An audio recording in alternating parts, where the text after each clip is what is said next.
एक Indian origin scientist अंकुर गुप्ता ने एक ऐसी बैटरी टेक्नोलॉजी बना दी है जो फोन्स और लैपटॉप्स को बस 1 मिनट में चार्ज कर सकती है।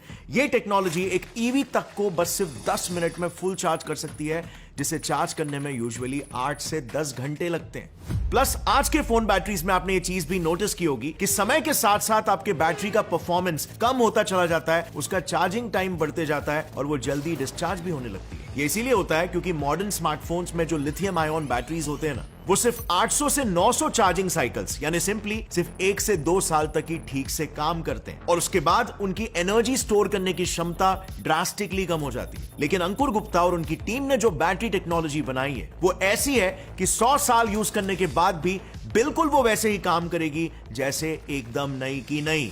अब सवाल ये आता है कि ये नई ग्राउंड ब्रेकिंग टेक्नोलॉजी आखिर उन्होंने इन्वेंट कैसे की। यूनिवर्सिटी ऑफ कोलोराडो बोल्डर में एज अ साइंटिस्ट और प्रोफेसर काम करते हुए उन्होंने उस बड़ी गुत्थी को सुलझा लिया जिसने पिछले 2 से 3 दशकों से दुनिया के सभी साइंटिस्टों को एक तेज चार्ज होने वाली बैटरी बनाने से रोक रखा था। अब वो ऐसी कौन सी गुत्थी थी जिसकी वजह से कोई भी साइंटिस्ट एक सुपर फास्ट चार्जर बना नहीं पा रहा था? क्या आपको पता है? और हमारे इस इंडियन ओरिजिन साइंटिस्ट ने कैसे यहां पर एक बड़ा ब्रेक थ्रू लाया? ये अपने आप में ही एक बहुत ही फैसिनेटिंग किस्सा है, क्योंकि इस ब्रेक थ्रू के बाद अब हम एक ऐसी चीज को बैटरी में तब्दील कर सकते हैं जिसे हम सोते जागते, नाचते गाते हर वक्त इस्तेमाल करते आए हैं। मैं बात कर रहा हूं इसकी, जो अलग अलग रूपों में ऑलमोस्ट सभी इलेक्ट्रॉनिक डिवाइसेस में काफी कॉमनली यूज होते हैं। जी हां, that's right, capacitors. How did scientists realize the potential of a capacitor to be used as a battery? And what are the challenges? Actually आपने देखा होगा जब भी हमारा फैन वगैरह खराब होता है तो सबसे पहले हम कैपेसिटर्स को ही बदलते हैं, और फिर जब भी हम एक नया कैपेसिटर खरीदते हैं तो दुकान वाला उसे यूं स्विच बोर्ड में डाल के बाहर निकालता है और फिर उसमें से ऐसे स्पार्क्स निकालकर हमें दिखाता है to prove that it is working. अब ये दुकान वाला जो करता है ना, इसमें आपने 2 चीजें नोटिस की होगी। एक तो ये कि वो दुकान वाला सिर्फ 2 से 3 सेकंड्स के लिए ही उसे स्विच बोर्ड में डालता है, और दूसरा सिर्फ 2 से 3 सेकंड्स की बिजली मिलने पर भी वो कैपेसिटर एक काफी इंटेंस स्पार्क पैदा करता है। And now what does this tell you? यही कि एक कैपेसिटर भी किसी बैटरी की तरह अपने अंदर इलेक्ट्रिकल एनर्जी को स्टोर कर सकता है, बट अनलाइक बैटरीज उसे ऐसा करने में सिर्फ कुछ सेकंड्स लगते हैं। यानी कि सुपर फास्ट चार्जिंग वाली अगर बैटरी टेक्नोलॉजी बनानी हो तो कैपेसिटर एक काफी स्ट्रॉन्ग कंटेंडर है, और कई मायनों में वो ट्रेडिशनल बैटरीज को भी बीट कर सकता है। बस सिर्फ उसे बैटरी के तौर पर इस्तेमाल करने से पहले उसकी एक कमी को सॉल्व करना होगा, जो ही थी बैटरी इंडस्ट्री की सबसे बड़ी गुत्थी। जितने जल्दी ये कैपेसिटर्स चार्ज होते हैं उतने ही जल्दी वो डिस्चार्ज भी हो जाते हैं, जिसे अगर सिंपल साइंटिफिक भाषा में कहे तो उसकी एनर्जी डेंसिटी काफी कम है। अगर आप एक साइंटिस्ट हो या एक साइंस एंथुसियास्ट हो मेरी तरह, तो आप सोचोगे कि यार एक ही तो प्रॉब्लम है, इसे सॉल्व करना तो चुटकी बजाने जितना आसान ही होना चाहिए। But this is exactly where you will be wrong. Batteries और कैपेसिटर्स अंदर और बाहर दोनों तरफ से मोर और लेस सेम ही होते हैं। दोनों में एक डब्बा होता है जिसमें 2 इलेक्ट्रोड्स लगे होते हैं और दोनों ही एनर्जी स्टोर करते हैं। लेकिन इन दोनों में एक छोटा सा फंडामेंटल डिफरेंस होता है जो कैपेसिटर्स को जल्दी चार्ज होने की काबिलियत देता है, मगर बैटरीज को ज्यादा एनर्जी स्टोर करने की काबिलियत देता है ऑन द अदर हैंड। अब ऐसा क्यों होता है, इसे समझने के लिए आपको सबसे पहले बैटरी के बेसिक्स को समझना बहुत जरूरी है, क्योंकि तभी आप कैपेसिटर्स को बैटरीज के पर्सपेक्टिव से देख पाओगे। एंड डोंट वरी, ये काफी माइंड ब्लोइंग है। आपको बस कुछ मरे हुए मेंढकों की टांगे लगेंगी और थोड़ा सा नमक। आज से करीब 200 साल पहले इन्हीं के वजह से सरप्राइजिंगली बैटरी टेक्नोलॉजी इन्वेंट हुई थी। इस वीडियो को थोड़ा सा ध्यान से देखना। जैसे यहां पर ये शेफ महाराज इन मरे हुए फ्रॉग्स के पैरों में थोड़ा सा नमक डालते हैं, उसके बाद ये होता है। वो अचानक से टांगे जिंदा कैसे हो गई, मानो जैसे किसी ने इनकी टांगों में बैटरी लगा दिया हो, है ना? पता है ऐसा क्यों होता है?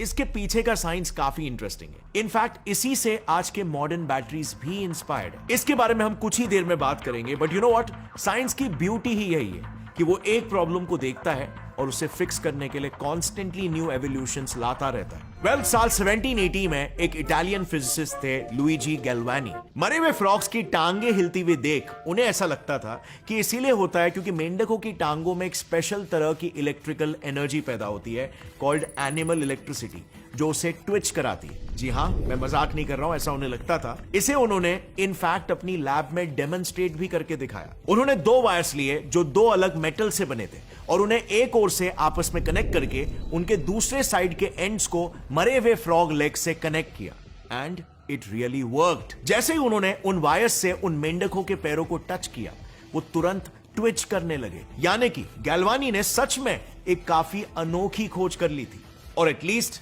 ऐसा उन्हें लगा।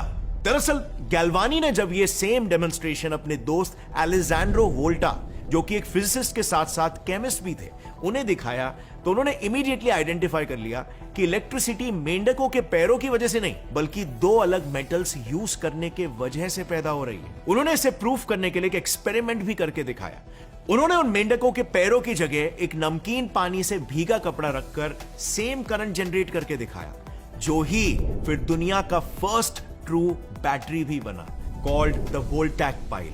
And the most fascinating part, आज भी मार्केट में जो बैटरीज है ना, इंक्लूडिंग लिथियम आयन बैटरीज जो हम रोज यूज करते हैं अपने फोन्स, लैपटॉप्स वगैरह में, वो सारे के सारे उसी सेम प्रिंसिपल, सेम सिद्धांत पर काम करते हैं जिस पर वोल्टैक पाइल काम करता था। सो अब अगला सवाल यह आता है कि ये बैटरीज काम ही कैसे करते हैं? लुइजी ने आखिर क्या मिस कर दिया? सो एसेंशियली बैटरीज में सिर्फ इतना होता है, जब दो अलग मेटल्स को फिजिकली एक दूसरे से अलग रखा जाता है और एक कंडक्टिव मीडियम जैसे कि एक वायर या इलेक्ट्रोलाइट के जरिए उन्हें आपस में कनेक्ट किया जाता है, तो इससे होता यह है कि एक मेटल के चार्ज पार्टिकल्स यानी कि इलेक्ट्रॉन्स और आयॉन्स दूसरे मेटल की ओर दौड़ने लगते हैं, और यही चार्ज पार्टिकल्स का दौड़ना ही इलेक्ट्रिसिटी है। Like for example lithium ion batteries को ही ले लो। उसमें एक तरफ लिथियम मेटल होता है और दूसरे तरफ कोबाल्ट मेटल होता है, और उनके बीच में एक सेमी परमिएबल मेम्ब्रेन होती है। अब लिथियम कोबाल्ट से कम स्टेबल होता है और इसीलिए उसके इलेक्ट्रॉन्स उसे छोड़कर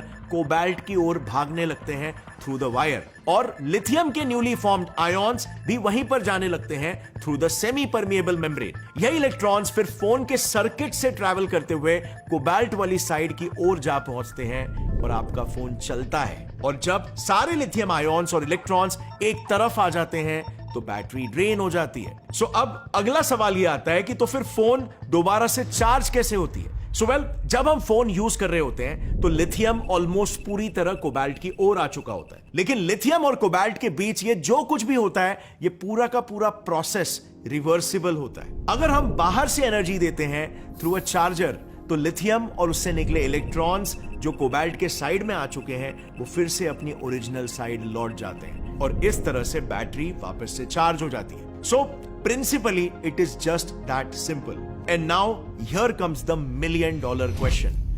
Why is it difficult to reduce charging time in traditional batteries? अगर मैकेनिज्म इतना ही सिंपल है, तो हम इतने सालों से सिर्फ 10 वॉट के मोबाइल चार्जर से ही अपने फोन को क्यों चार्ज करते आ रहे? इनफैक्ट अभी भी जो फास्ट चार्जर मार्केट में आए हैं, वो भी सिर्फ 45 वॉट्स, 67 वॉट्स या ज्यादा से ज्यादा 120 वॉट तक का ही पावर देते हैं। ऐसा आखिर क्यों इवन हमारे ईवीज को भी चार्ज करने में 8 घंटे लगते हैं। आई मीन अपने बैटरीज के केमिकल रिएक्शंस को रिवर्स करने के लिए सिंपली इलेक्ट्रिकल एनर्जी तो ही देनी है। तो ये प्रोसेस आखिर इतना कॉम्प्लिकेटेड क्यों है? क्यों ये अब तक का सबसे बड़ा बैटरी चार्जिंग टेक्नोलॉजी में प्रॉब्लम रहा है? एंड प्लस क्यों बोला जाता है कि किसी के फास्ट चार्जर से अपने फोन को चार्ज नहीं करना चाहिए, फोन खराब हो जाएगा? सो वेल, इसे समझने के लिए ना थोड़ा सा बेसिक समझ लेते हैं। सो इलेक्ट्रिकल एनर्जी आपके फोन या ईवी में कितने तेजी से ट्रांसफर होगी, उसे पावर कहते हैं, जिसे वॉट से रिप्रेजेंट किया जाता है। और यही वॉट दो चीजों पर डिपेंडेंट होता है, एक वोल्टेज और दूसरा करंट। और इसीलिए आप जब 10 वॉट का चार्जर यूज करते हो तो उस पर आप देखोगे लिखा होता है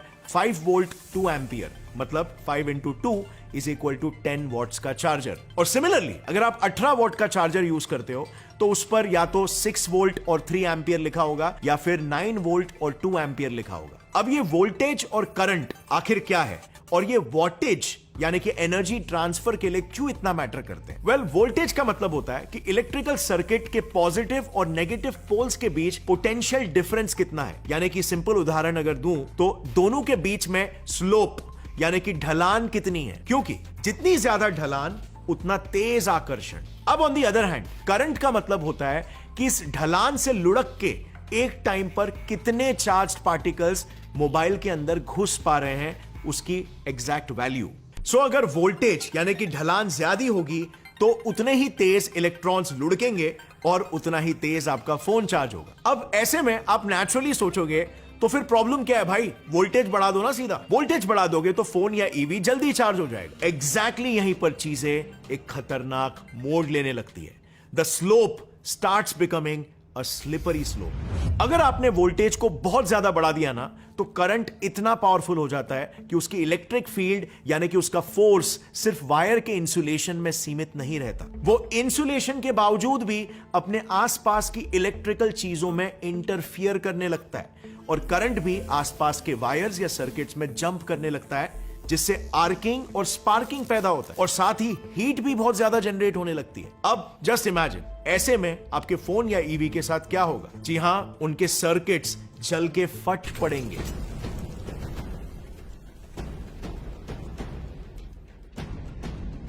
क्योंकि बैटरीज में जो मेटल इलेक्ट्रॉन्स लूज करता है वो मोस्टली इन मेटल्स में से एक होते हैं जो काफी रिएक्टिव होते हैं। And now in the same way अगर आप करंट को भी बढ़ाते हो तो भी ओवरहीटिंग की ही प्रॉब्लम की वजह से सेम ही रिजल्ट निकल कर आएगा। And that is why this was just like a checkmate for scientist for quite a while. सो अब यहां पर कैपेसिटर्स जान बचाने कैसे आ सकते हैं? वेल, आपको याद होगा मैंने कहा था कि कैपेसिटर्स भी बिल्कुल बैटरीज जैसा ही होते हैं। उनमें सिर्फ एक छोटा सा फंडामेंटल डिफरेंस होता है जो उन्हें फास्ट चार्जिंग की काबिलियत दे देता है, मगर बैटरीज को वो काबिलियत नहीं मिलती। देखो, एक ऑर्डिनरी कैपेसिटर में सिर्फ 3 चीजें होती है। एक कंटेनर, उसमें 2 मेटल के इलेक्ट्रोड्स और उन इलेक्ट्रोड्स के बीच एक प्लास्टिक वगैरह से बना इंसुलेटर, दैट्स इट। लेकिन आज के जो मॉडर्न अपग्रेडेड कैपेसिटर्स है ना, उन्हें सुपर कैपेसिटर्स कहते हैं और उनमें 4 चीजें होती है। एक कंटेनर, 2 मेटल के इलेक्ट्रोड्स, उनके बीच एक सेमी परमिएबल मेम्ब्रेन जो सिर्फ आयॉन्स को पास होने देता है, एंड लास्टली एक इलेक्ट्रोलाइट। सो यू कैन सी एक मॉडर्न अपग्रेडेड कैपेसिटर या सुपर कैपेसिटर में टेक्निकली बिल्कुल वही चीजें होती है जो किसी बैटरी में होती है। सो फिर फर्क कहां पर आता है? वेल, आपको याद होगा हमने ये पहले सीखा था कि बैटरीज में जो आयॉन्स बनते हैं वो मेटल ए के एटम से बनते हैं और उन्हीं केमिकल रिएक्शंस में एनर्जी स्टोर होती है। अब सुपर कैपेसिटर्स में क्या होता है? ये इलेक्ट्रिकल टू केमिकल और फिर केमिकल टू इलेक्ट्रिकल इस एनर्जी कन्वर्जन का झंझट ही हटा देता है। उसमें मौजूद जो इलेक्ट्रोलाइट होता है उसमें ऑलरेडी आयॉन्स डिसॉल्व्ड होते हैं। सो जैसे ही मेटल्स को करंट मिलता है, बिना अपने खुद के आयॉन्स बनाए बस एक तरफ का मेटल पॉजिटिव इलेक्ट्रोड बन जाता है और दूसरे तरफ का नेगेटिव, और फिर दोनों पर इलेक्ट्रोलाइट में मौजूद ऑपोजिटली चार्ज्ड आयॉन्स चिपकने लगते हैं। यानी कि सबसे पहले तो यहां पर इलेक्ट्रिकल एनर्जी इलेक्ट्रोस्टैटिक बॉन्ड्स के रूप में स्टोर होती है। अब ये बॉन्ड क्या होता है? बेसिकली जब आप एक बलून को रब करते हो और उस पर पेपर के टुकड़े चिपकाते हो तो उस वक्त भी एनर्जी इन्हीं इलेक्ट्रोस्टैटिक बॉन्ड्स के रूप में ही स्टोर होती है और पेपर बलून पर चिपका रहता है। फिर जैसे ही पेपर बलून से छूटता है वैसे ही इलेक्ट्रोस्टैटिक बॉन्ड्स के रूप में स्टोर्ड एनर्जी भी रिलीज होती है। और बिल्कुल यही सिद्धांत सुपर कैपेसिटर्स में भी यूज होता है। यानी कि यहां पर इलेक्ट्रिकल एनर्जी के तौर पर ही बॉन्ड्स में स्टोर होती है, जिस वजह से ये सुपर कैपेसिटर्स एकदम तेजी से चार्ज होते हैं। एंड सेकेंडली, इनमें रिएक्टिव मेटल्स की कोई जरूरत ही नहीं होती और इसीलिए ये हाई वोल्टेजेस को भी बिना फटे बिना जले आसानी से झेल लेते हैं। इनफैक्ट द प्राइमरी रीजन जिसकी वजह से कैपेसिटर्स इलेक्ट्रॉनिक सर्किट्स में लगाए जाते हैं वो यही है कि वो वोल्टेज फ्लक्चुएशन से सर्किट्स को जलने से बचा सकते हैं। सो ऑल इन ऑल, जैसे हमने काफी एनालिटिकली कंक्लूड किया कि कैपेसिटर्स को बैटरीज के तौर पर अगर और अपग्रेड किया जाए तो उससे सीधे हम एक तीर से 2 निशाने लगा सकते हैं। और बस इसी इंसाइट को इंडियन ओरिजिन साइंटिस्ट अंकुर गुप्ता और उनकी टीम ने रियलिटी बनाने की कोशिश की। बेसिकली सुपर कैपेसिटर्स में क्योंकि आयॉन्स इलेक्ट्रोड्स पर बस चिपकते हैं और उन इलेक्ट्रोस्टैटिक बॉन्ड्स में एनर्जी स्टोर होती है, तो इसीलिए एक तरीका होता है जो है कि उनके दोनों मेटल इलेक्ट्रोड्स का सरफेस एरिया बढ़ा दो ताकि चिपकने के लिए ज्यादा से ज्यादा जगह मिले और उतनी ही ज्यादा एनर्जी स्टोर हो पाए। पर you can see there is a big catch over here. Surface area बढ़ाने के लिए इलेक्ट्रोड्स का साइज भी बढ़ाना पड़ेगा और अल्टीमेटली उससे सुपर कैपेसिटर बैटरीज का साइज भी बढ़ जाएगा। अब इससे निपटने के लिए कई साइंटिस्टों ने क्या किया, उन्होंने एक पोरस मटेरियल जैसे कि एक्टिवेटेड कोल से सुपर कैपेसिटर्स के इलेक्ट्रोड्स को कोट करने लगे, क्योंकि आपको भी पता है जितने होल्स और पॉकेट्स होंगे किसी सरफेस पर उतना ही ज्यादा उसका सरफेस एरिया बढ़ जाएगा। बेसिकली सरफेस एरिया को एक एक्स्ट्रा डायमेंशन मिल जाएगा और इसीलिए इन प्रिंसिपल इसे काम करना चाहिए था। बट अगेन बैड न्यूज, ऐसा हुआ नहीं। सुपर कैपेसिटर्स की एनर्जी स्टोर करने की कैपेसिटी में कोई ड्रास्टिक बढ़ोतरी दिखाई नहीं दी। मिसाल के तौर पर सपोज इस एक छोटे से लिथियम आयन बैटरी जितनी एनर्जी भी अगर आपको एक किसी मॉडर्न सुपर कैपेसिटर में स्टोर करनी है, तो ऐसे मोटे एवर रेडी बैटरीज जितने साइज के 6 सुपर कैपेसिटर्स को आपको एक साथ कनेक्ट करना पड़ेगा और तब जाकर उसमें same amount of energy store हो पाएगी। अब ऐसा इसीलिए होता है क्योंकि जो पोरस कोटिंग वाले इलेक्ट्रोड्स अब तक डिजाइन किए जा रहे थे ना, उनके पोर्स के बीच के कनेक्शंस काफी रैंडम थे, जिससे जब भी जरूरत पड़ने पर चार्ज को एक्सट्रैक्ट करना होता तो कुछ चार्ज उन रैंडम पोर्स की भूल भुलैया में फंस जाते थे और उसमें स्टोर्ड एनर्जी हमारे लिए टेक्निकली यूजलेस हो जाती थी। सो ये मेक श्योर करना बहुत जरूरी था कि हर एक चार्ज कम से कम डिस्टेंस कवर करके बिना किसी रेजिस्टेंस को फेस करे अपने फाइनल डेस्टिनेशन तक पहुंचे। और इसी को देखते हुए अभी अंकुर गुप्ता ने एक ऐसा फॉर्मूला डिजाइन कर लिया है जो इलेक्ट्रोड्स पर मौजूद इन बारीक पोर्स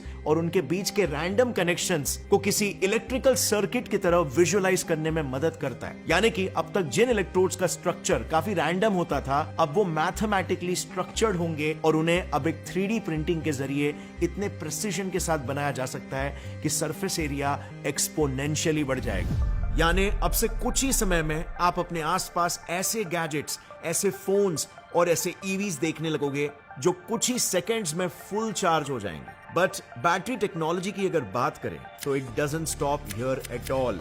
फ्यूचर बहुत ही ज्यादा ब्राइट है, क्योंकि कुछ दावेदार ऐसे भी है जो बैटरीज की पावर को ही अनलिमिटेड बनाने की कोशिश कर रहे हैं। मिसाल के तौर पर एक नया चाइनीज स्टार्टअप है, वो न्यूक्लियर पावर्ड बैटरीज पर काम कर रहा है जिसमें निकल 63 जैसे एक रेडियो एक्टिव एलिमेंट डाला होगा। उनका दावा है कि उनकी ये बैटरी एटलीस्ट 50 साल तक लगातार इलेक्ट्रिसिटी सप्लाई कर सकती है। यानी कि एक बार अगर आपने फोन में डाल दिया तो चार्ज करने की जरूरत जिंदगी भर नहीं है। ये किसी जादू से कम नहीं है, right? Well, magic today is going to be a technology of the future. So, आपको कौन सी टेक्नोलॉजी पे ज्यादा भरोसा है? कौन सी टेक्नोलॉजी पर काम जल्दी से फिनिश होकर वो हमारे कंज्यूमर शेल्फ्स में बहुत जल्दी दिखाई देने लगेगी? क्या ऐसा तो नहीं होगा कि एक टेक्नोलॉजी दूसरे टेक्नोलॉजी को खा जाएगी, या फिर ये दोनों टेक्नोलॉजीज मिलकर एक हाइब्रिडाइज्ड वर्जन भी क्रिएट कर सकते हैं? So all in all future में अनगिनत पॉसिबिलिटीज है, but one thing is for sure कि बढ़ते टेक्नोलॉजी के साथ even the impossible is becoming possible now.